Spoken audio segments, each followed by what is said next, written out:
동창들과 술 한잔한 후 집에 들어가는데 창문으로 아이들과 아내의 노랫소리가 들렸다. 엄마의 기타 반주에 맞춰 거실에서 요즘 유행하는 노래를 부르고 있는 모양이다. 그런데 현관에서 인기척이 나자 음악이 딱 그쳤다. 아버지가 귀가한 것이다.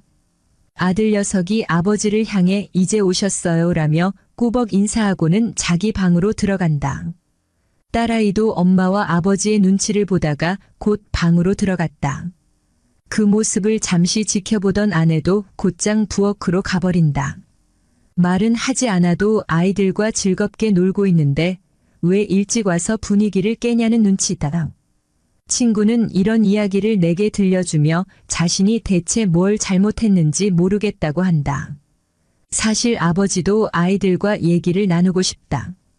그러나 대화를 하려고 하면 뒷걸음질부터 친다. 아이들에게 아버지는 늘 엄하고 어려운 사람으로 인식되어 왔기 때문이다. 어느 연구소에서 고등학생을 대상으로 아버지에 대한 이미지를 물었더니 잔소리 많은 사람, 밤늦게 술에 취해 들어오는 사람, 휴일에 거실에서 TV만 보는 사람 등으로 답변이 나왔다. 문제는 또 있다. 아이들과 함께할 공통된 취미가 없다는 것이다. 이래서는 곤란하다. 남은 인생 잘 보내려면 지금부터라도 가족이나 이웃과 함께할 수 있는 취미 한두 가지는 찾아봐야 한다. 어떤 취미를 갖는 것이 좋을까? 취미는 크게 두 가지로 나눌 수 있다. 바로 능동적 취미와 수동적 취미다.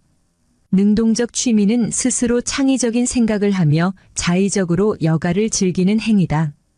예를 들면 그림 그리기, 악기 연주, 글쓰기 등이 능동적 취미다. 여행을 가더라도 지도를 보고 가야 할 곳과 머무를 숙박업소를 찾고 일정을 짜는 것은 능동적 취미다. 반면 여행사에서 만들어 놓은 프로그램을 따라 관광하는 것은 수동적 취미다.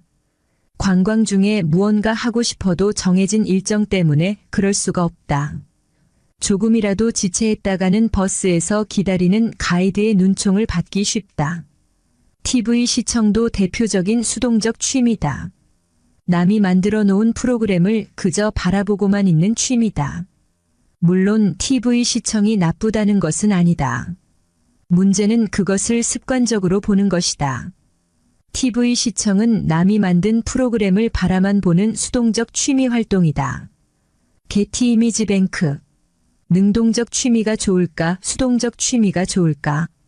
학자들은 일에 몰입했다가 그 몰입에서 벗어날 때 우리 몸에 좋은 엔도르핀이 나온다고 한다.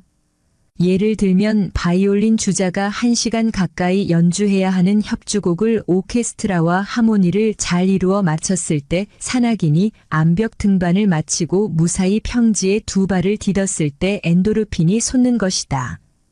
심리학자의 연구조사에 의하면 능동적 취미는 몰입하는 정도가 47%에 달한다.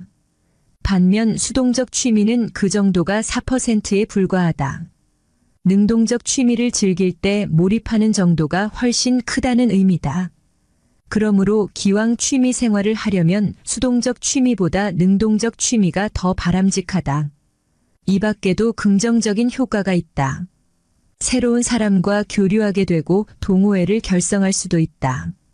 심리학자 에이브러햄 매슬로에 의하면 인간에게 소속감의 욕구가 있는데 직장에서 은퇴한 후에는 소속감이 없어지며 자칫 정체성이 흔들리고 우울증에 빠지기 쉽다.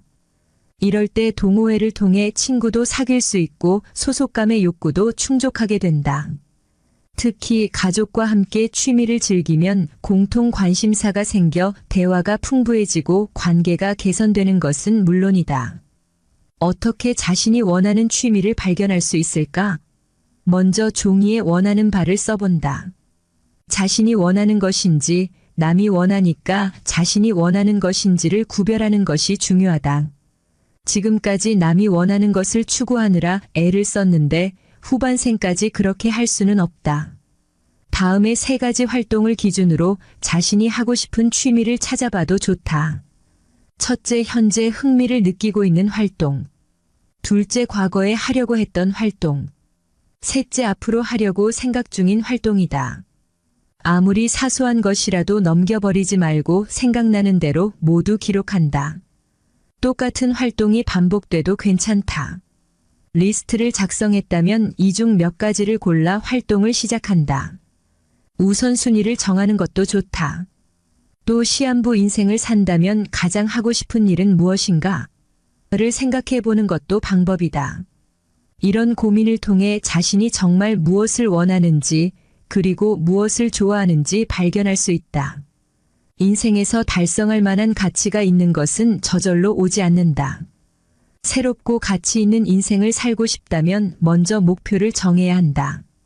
목표를 달성하려고 노력하는 과정에서 좌절도 느끼겠지만 보람도 얻을 수 있다. 이것을 파악하고 받아들이는 것이 바로 우리가 할 일이다. 사람들은 흔히 직장에서 맺은 인간관계가 은퇴 후에도 지속할 것으로 기대한다. 그러나 은퇴하면 이해를 바탕으로 한 관계는 모래성과 같아서 만남의 기회가 옅어지며 희미해지고 종국에는 끊어지기도 한다. 그제야 비로소 가족에게 눈을 돌리는데 가족은 가족대로 바쁘다. 아내는 육아의 부담에서 벗어나 자기 개발하느라 바쁘고 또 정기적으로 만나는 모임도 많다. 자식들은 어떤가? 그들도 바쁘다. 공부하느라 바쁘고 또 연애한다고 바쁘다. 그리고 언제 아버지가 저희 얘기에 귀를 기울여 준 적이 있던가? 매일 잔소리만 했지. 아버지에 대해 부정적인 이미지를 지닌 아이들은 아버지가 찾으면 뒷공무니부터 먼저 뺀다. 에이 고얀 녀석들. 그동안 아이들과 살가운 정을 나누지 못한 걸 후회하지만 이미 엎질러진 물이다. 그렇다고 아내처럼 동네에 마땅히 아는 사람도 없다. 그래서 은퇴자가 눈을 돌리는 것이 그동안 뜸했던 동창회다. 동창들은 같은 추억을 공유하고 있고 그들 또한 얘기를 나눌 상대가 필요해 처음에는 잘 어울린다. 그러나 시간이 갈수록 가치관이나 관심사가 다름을 알게 되고 어느 때는 정치적인 견해 차이로 다툴 때도 있다. 지난 이야기를 들어주는 것도 한두 번이지 똑같은 얘기가 반복되면 그만 만남 자체에 회의가 든다. 결국 동창회에 나가는 빈도도 점차 줄어든다. 자, 이제 어디로 가야 하지? 이런 아버지끼리 모임을 결성하는 건 어떨까? 바로 인생학교가 그런 기능을 하고 있다. 인생학교에 오니까 또래도 비슷하고 직장은 달라도 같은 관심사를 지닌 사람을 발견하게 된다. 푸념하는 것도 비슷하다. 맞아요. 나도 그렇게 생각해요. 또 어느 때는 폭소를 터뜨리며 맞장구를 친다. 강좌가 끝나도 집으로 돌아가지 않고 찻집이나 밥집을 찾는다. 그들과의 시간을 더 갖고 싶은 거다. 사실 인생 2막은 이처럼 만나면 만날수록 에너지를 느끼는 관계가 필요하다. 이렇게 설립한 학교가 벌써 10년이 되었다. 10년 이상을 사귀어도 그 사람이 어떤 사람인지 잘 모르는 관계가 있다. 이런 사람이라면 앞으로 10년이 흘러도 잘 모르긴 마찬가지다. 시간이 많다면 모르지만 그렇지 않다면 이런 관계는 가능한 멀리하는 것이 좋다. 반면 한 번 만났을 뿐인데도 그의 인품이 어떤지 바로 알 수 있는 사람이 있다. 이런 사람이라면 나의 속마음도 얘기하고 싶고 앞으로 해야 할 일에 대해서도 그의 의견을 묻고 싶다. 그리고 그가 하는 일이라면 진정으로 돕고 싶다. 앞으로 남은 시간에 가져가야 할 인간관계다. 이런 사람이 한둘만 있어도 후반생이 외롭지 않을 것이다. 인생학교가 언론에 알려지며 지역 여기저기서 문의하는 곳이 많다. 한 번은 지방 소도시 고등학교 동창 6명이 의기투합해서 연락이 왔다. 면면을 보니 대학에서 퇴직한 교수도 있고 고교 교장을 역임한 사람도 있고 은행지점장으로 퇴직한 사람도 있다. 그러나 의욕은 있는데 학교를 결성하지는 못했다. 이 밖에도 이와 같은 사람들이 많았다. 왜 그럴까? 무엇보다 공간을 구하기 어렵다는 하소연이 제일 많다. 그런데 우리 주변을 보면 공간이 없는 건 아니다. 문제는 여러 가지 규정이나 지역 이기주의로 공간을 활용하기가 쉽지 않다는 것이다. 하다못해 폐교가 계속 늘고 경로당조차 공동화되고 있는데 시니어들은 쓸 수가 없다. 벤처기업을 양성하기 위하여 2년간 공간을 빌려주거나 예술가들에게 한시적으로 작업 공간을 빌려주는 것처럼 이들이 스스로 자립할 수 있을 때까지 한시적으로 공간을 공공에서 대여해 주는 것은 어떨까? 실제로 어느 지자체에서 산하도시의 베이비붐 세대를 위한 캠퍼스를 기획하고 있다. 진정으로 이 계획이 성사되기를 빈다. 그래서 은퇴를 두려워하기보다 은퇴가 기다려지는 사람이 많아지기를 소망한다. 통계에 의하면 우리나라 중년 남자들의 자살률이 세계 1위라고 한다. 인생학교와 같은 커뮤니티가 전국으로 확대되면 그런 불명예도 해소될 것으로 기대한다. 시청해 주셔서 감사드립니다. 여러분들의 마음 평안하고 행복한 삶을 늘 응원합니다. 일본의 식민지 지배와 침략에 대해 처음으로 사죄의 뜻을 밝힌 사과문인 무라야마 다마를 작성한 무라야마 도미치 전 총리가 최근 100세 생일을 맞이했다. 무라야마 전 총리는 일본의 역대 총리 중 세 번째로 100세를 넘겼다. 일제강점기 시대에 태어나 지금까지 생존해 있는 유일한 전 총리다. 은퇴 후 그의 하루 일과는 일본의 보통 노인과 다를 바 없었다고 한다. 무라야마의 삶에서 엿볼 수 있는 장수 비결은 다음과 같다. 첫 번째, 장수 비결은 매일 아침 공원 산책. 무라야마의 아버지는 50세에 돌아가셨다. 무라야마 집안이 선천적인 장수 집안은 아니었다는 이야기다. 무라야마는 키 173cm로 같은 시대를 살아온 동년배들과 비교하면 꽤 큰 신장을 가지고 있었다. 그렇다고 해서 남들을 압도할 만한 체격을 가진 것은 아니었다. 그가 노년기에 꾸준히 실천한 것은 바로 규칙적으로 움직이는 삶이었다. 그는 매일 새벽 5시에 기상해 인근 공원을 빠르게 걸으며 산책을 즐긴다고 한다. 이후 NHK 라디오에서 나오는 음악과 구령에 맞춰 동네 노인들과 함께 라디오 체조를 한다. 그는 매일 아침마다 공원에서 노인들과 2시간씩 교류한다고 한다.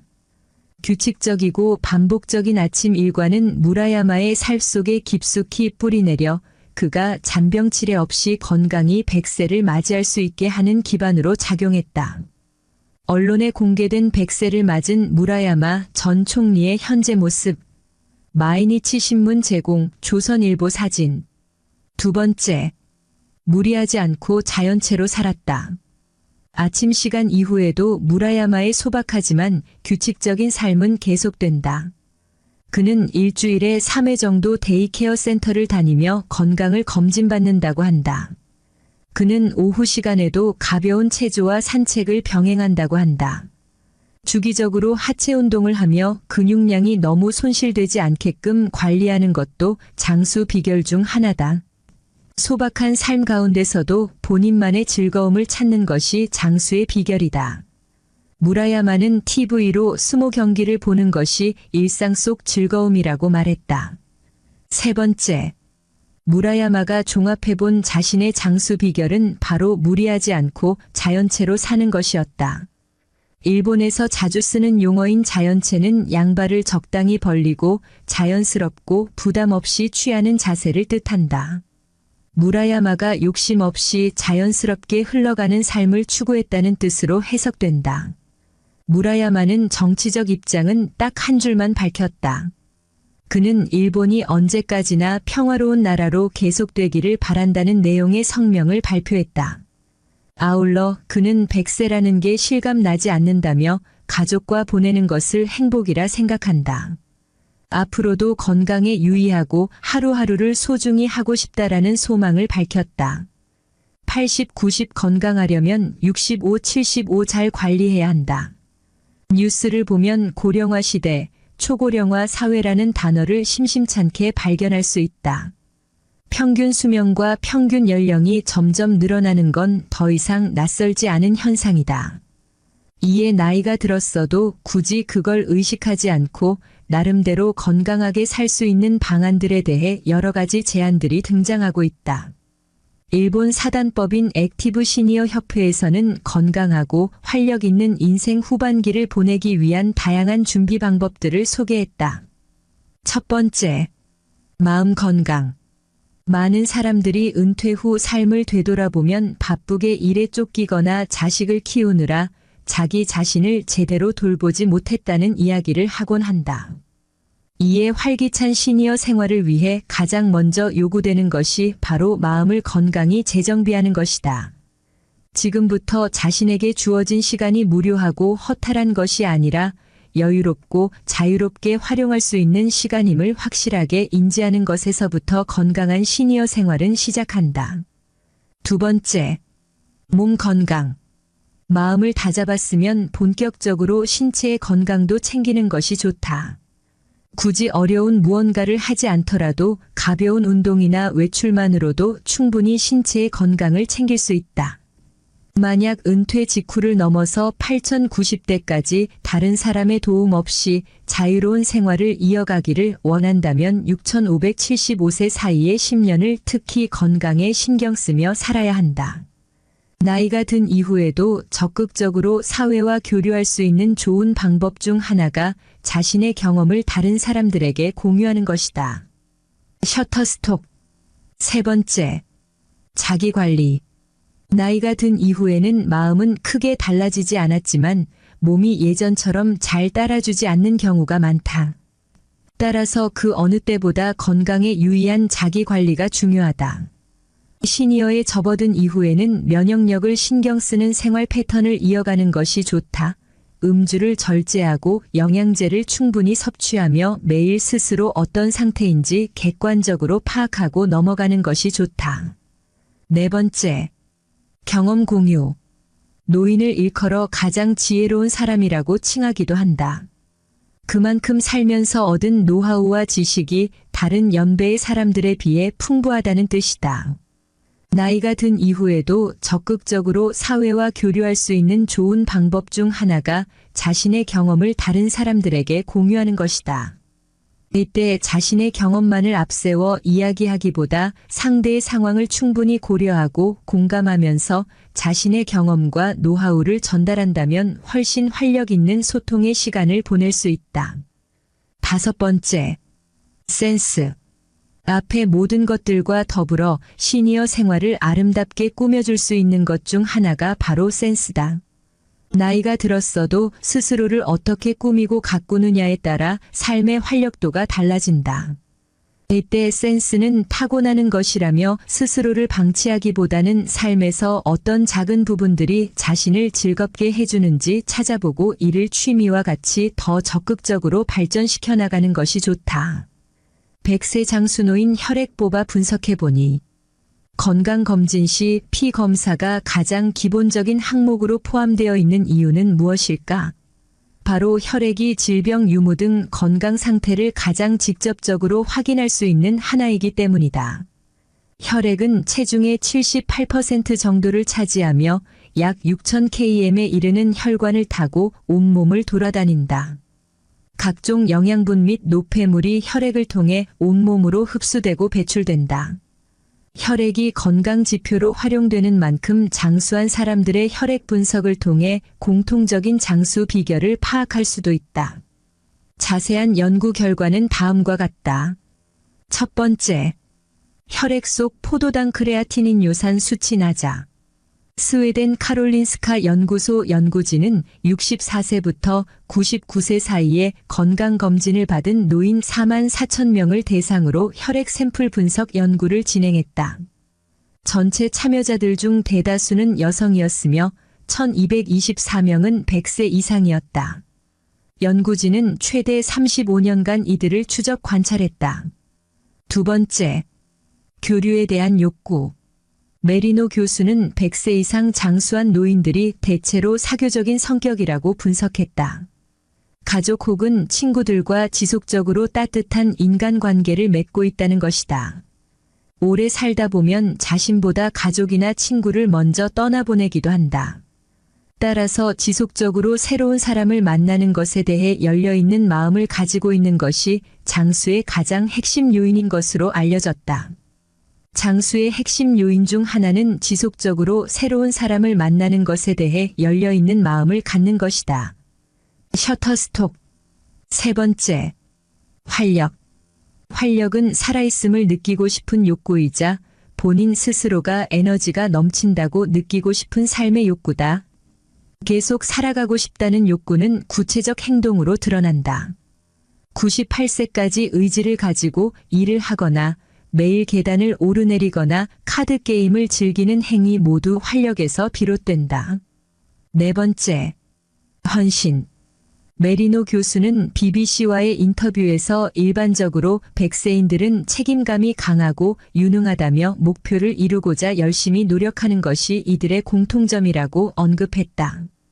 뚜렷한 목적의식을 통해 장수를 이루어낸 나라로 가장 유명한 곳은 바로 일본이다. 일본의 이키가이 정신은 나는 매일 아침 일어나야 할 이유가 있다는 뜻을 담고 있다.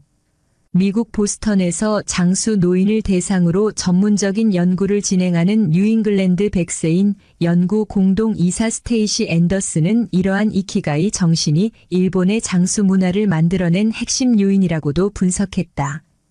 100세 시대는 한국뿐 아니라 전 세계가 직면한 사회 현상이다.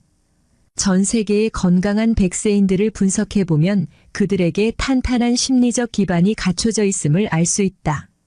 스페인 콤플루텐세 대학의 심리학 교수 마리아 돌로레스 메리노는 100세 이상 장수한 노인들의 심리적 공통점들을 분석했다. 자세한 연구 결과는 다음과 같다. 다섯 번째, 지적 동기부여.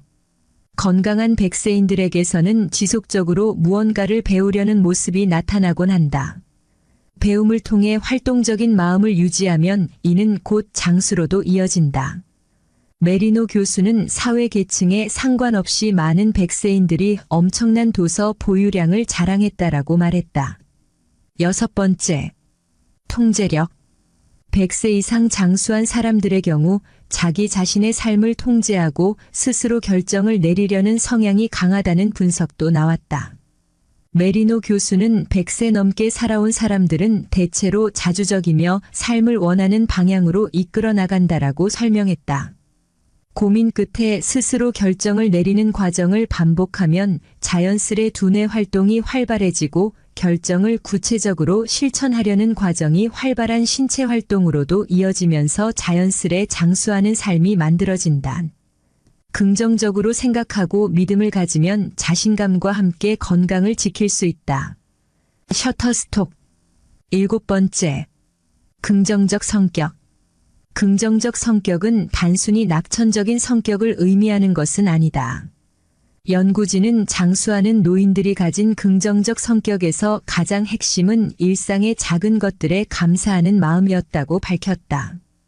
실제로 감사하는 마음에서 비롯되는 긍정적인 성격은 스트레스 지수를 낮춰주고 면역력을 강화시켜준다. 서울대병원 가정의학과 박민선 교수는 연합뉴스와의 인터뷰에서 건강 100세의 지름길은 마음 훈련하기라며 긍정적으로 생각하고 믿음을 가지면 자신감과 함께 건강을 지킬 수 있다라고 언급했다. 여덟 번째, 인지능력. 100세 이상 장수한 사람들에게 공통적으로 나타난 특성은 바로 높은 인지능력이었다. 메리노 교수는 100세인들의 사고 능력과 추론 능력 등이 높게 나타났다고 분석했다. 메리노 교수는 많은 100세인들이 학문이나 직업 분야에서 성공적인 성과를 거뒀다라고 언급하며 배움을 좋아하고 호기심이 많으며 빠르고 민첩하게 대화에 임하고 기억력이 좋다라고 공통점을 분석했다. 시청해 주셔서 감사드립니다. 여러분들의 마음 평안하고 행복한 삶을 늘 응원합니다.